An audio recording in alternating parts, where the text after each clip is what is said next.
মাসালা কি ভ্রূণ, হঠাৎ করে একটা গাভী জবাই করেছেন, দেখলেন গাভী জবাই করার পরে তার পেটে বাচ্চা, সেও মারা গিয়েছে, এটা খাওয়া যাবে কিনা? বিশুদ্ধ হাদিস দিয়ে প্রমাণিত হয়।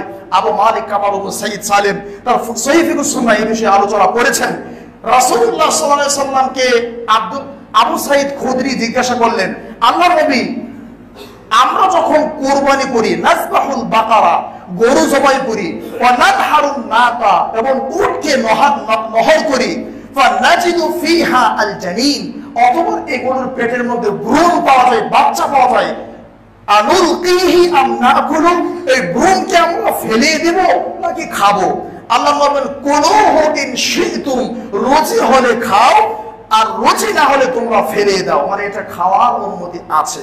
কোরবানি পশু জবে করার পর পেটে বাচ্চা পাওয়া গেলে করণীয় কি? শরীয়ত অনুযায়ী নিয়ম হলো সেই বাচ্চাকেও জবে করে দেওয়া, যদি আপনার খেতে ইচ্ছা না করে না খেলেন। একটা কুরবানি কিনে নিয়ে এসেছিলেন, পশু কিনে নিয়ে এসেছেন, তো পশু জবাই করার পরে দেখছেন যে পশুর মধ্যে বাচ্চা আছে, এই বাচ্চাটার বিধান কি? এমন যদি হয় তো স্পষ্ট এখানে হানাফিরাও একমত, আহলে হাদিসরা এখানে একমত যে এই কুরবানির পেটে যদি বাচ্চা থাকে সেই বাচ্চাটাকেও জবা করতে হবে কি হবে না, এটা হানাফি আহলে হাদিসের মধ্যে ইখতিলাফ আছে।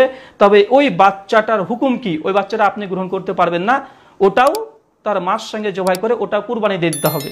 কেন? ওটা কুরবানির পশু কিনেছিলেন, তার পেটে বাচ্চা থাকলে ওটাও কুরবানি, ওটা আপনি নিজের জন্য ব্যবহার করতে পারবেন না। তবে হানাফিদের ফতোয়া, যেটা এর আগে আমরা শুনিয়েছি, যে হানাফিরা বলেছে যে মায়ের পেট থেকে যদি বাচ্চা বের হয় তাহলে বাচ্চাটাকে আবার পুনর্বার জবাই করতে হবে।